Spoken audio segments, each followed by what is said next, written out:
तो आज हम पढ़ेंगे पाठ 15 हिंदी व्याकरण। क्रिया। क्रिया का अर्थ है किसी कार्य का करना या होना। इसके बिना वाक्य अपूर्ण एवं अस्तित्वहीन होता है। क्रिया के द्वारा ही कार्य की स्थिति एवं घटना स्पष्ट होती है। अतः सरल शब्द में कहा जा सकता है किसी भी कार्य के करने या होने का बोध कराने वाले शब्द क्रिया कहलाते हैं। उदाहरण, बगिया में फूल खिलते हैं, सूरज पूरब दिशा में निकलता है। उपयुक्त वाक्य में रंगीन शब्द किसी न किसी कार्य के होने या करने का बोध करा रहे हैं। अतः यह सभी क्रियाएं हैं। क्रिया से संबंधित विशेष जानकारियाँ। कुछ क्रियाएं स्वयं घटित एवं संपन्न होती हैं, कुछ संपन्न की जाती हैं। उदाहरण, तारे चमकते हैं, स्वयं घटित होने वाली, अपने आप ही चमकते हैं तारे। माँ खीर बनाती है, माँ जब खीर बनाती है तभी आप खाते हैं स्टूडेंट्स। ठीक है।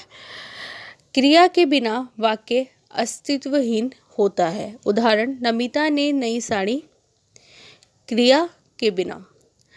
निकिता ने सुंदर चित्र बनाया। क्रिया के साथ क्रिया पर लिंग वचन काल का प्रभाव पड़ता है। उदाहरण, नमन पढ़ रहा है, निधि पढ़ रही है। लिंग का वचन पढ़ा है, नमन लड़का है तो पढ़ रहा है और निधि लड़की है तो पढ़ रही है। उदाहरण, लड़की नाच रही है, लड़कियां नाच रही हैं। लड़की एक लड़की और फिर वचन चेंज करने में लड़कियां मतलब बहुत सारी लड़कियां। उदाहरण, बच्चे हॉकी खेल रहे हैं, बच्चे हॉकी खेलेंगे। काल का बच्चे हॉकी खेल रहे हैं, इस समय खेल रहे हैं। हॉकी खेलेंगे मतलब फ्यूचर में, भविष्य काल में खेलेंगे। धातु। क्रिया के मूल रूप को धातु कहा जाता है, जैसे पढ़, लिख, उठ, बैठ, सो। क्रिया का मूल रूप उसके हर रूप में विद्यमान रहता है। पढ़, पढ़ना, पढ़ा, पढ़ेगा, पढ़ाया, पढ़ाएगा आदि।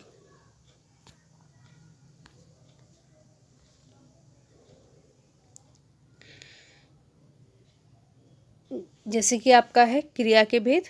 देखिए,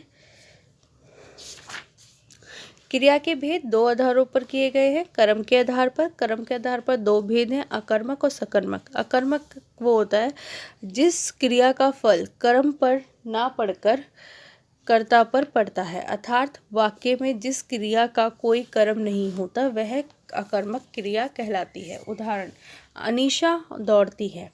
अकर्मक क्रिया की पहचान के लिए क्रिया से पहले क्या किसे लगाकर प्रश्न किया जाता है।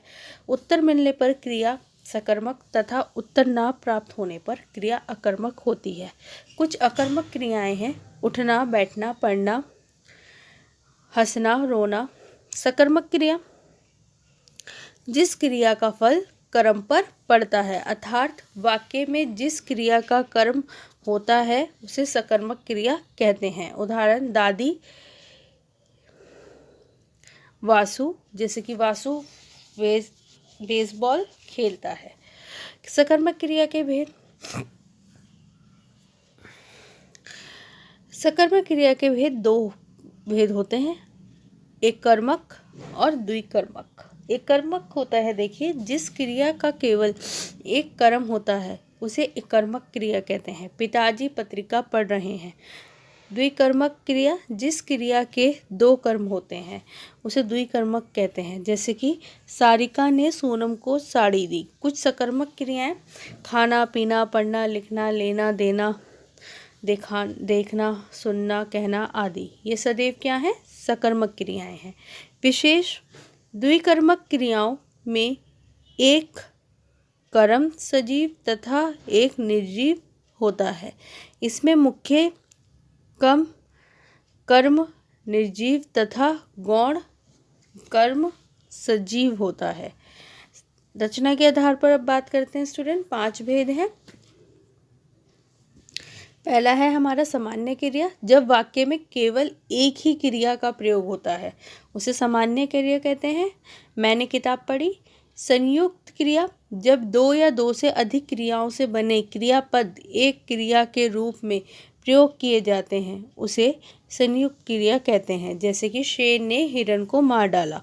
नाम धातु क्रिया संज्ञा, सर्वनाम तथा विशेषण शब्दों में प्रत्यय जोड़ने से बनी क्रियाएं नाम धातु क्रियाएं कहलाती हैं। जैसे कि संज्ञा शब्दों से बात बतियाना, फिल्माना। सर्वनाम शब्दों से अपना, अपनाना। विशेषण शब्दों से मोटा, मुटियाना, गरम, गरमाना। अनुकरण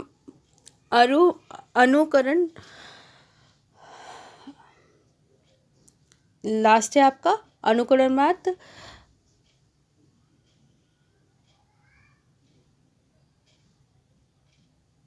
शब्दों से भिन्न भिन्न, भिन्न भिनाना, थप थप, थप थपाना।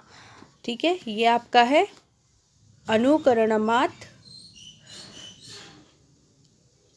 मक शब्द। ओके, लास्ट है आपका प्रेरणात्मक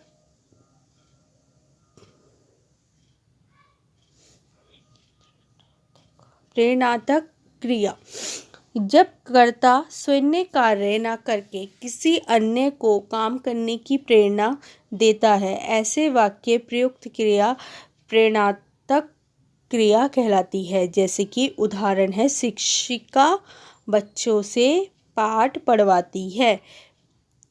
ठीक है, इसके भी दो भेद हैं। पहला है प्रथम प्रेरणात्मक, दूसरा है द्वितीय प्रेरणात्मक। जिस वाक्य में कर्ता स्वयं सम्मिलित होकर कार्य की प्रेरणा करता है वह हमारा प्रथम प्रेरणात्मक कहलाता है। जैसे अजय ने पौधे को पानी दिया। और द्वितीय प्रेरणात्मक जिस वाक्य में कर्ता सिर्फ दूसरे को कार्य करने की प्रेरणा देता है तो हमारा कहलाता है द्वितीय प्रेरणात्मक। जैसे कि माँ निकिता से खाना बनवाएंगी। अकर्मक क्रिया प्रेरणात्मक क्रिया के रूप में सकर्मक होती है। जैसे खिलाड़ी बैठे हैं क्रिया अकर्मक है। इसी तरीके से क्रिया दे रखी है उड़ना, उड़ाना, उड़वाना। पूर्वकालिक क्रिया वाक्य में मुख्य क्रिया से पहले यदि कोई क्रिया हो चुकी हो तो उसे पूर्वकालिक क्रिया कहते हैं। उदाहरण, रोहन खाना खाकर सो गया। पूर्वकालिक क्रिया धातु में कर या करके लगाकर बनाई जाती है। नहा प्लस कर, नहा कर। लिख प्लस कर, लिख कर। Okay students, I hope you all are understand. Read this chapter again and again. Thank you.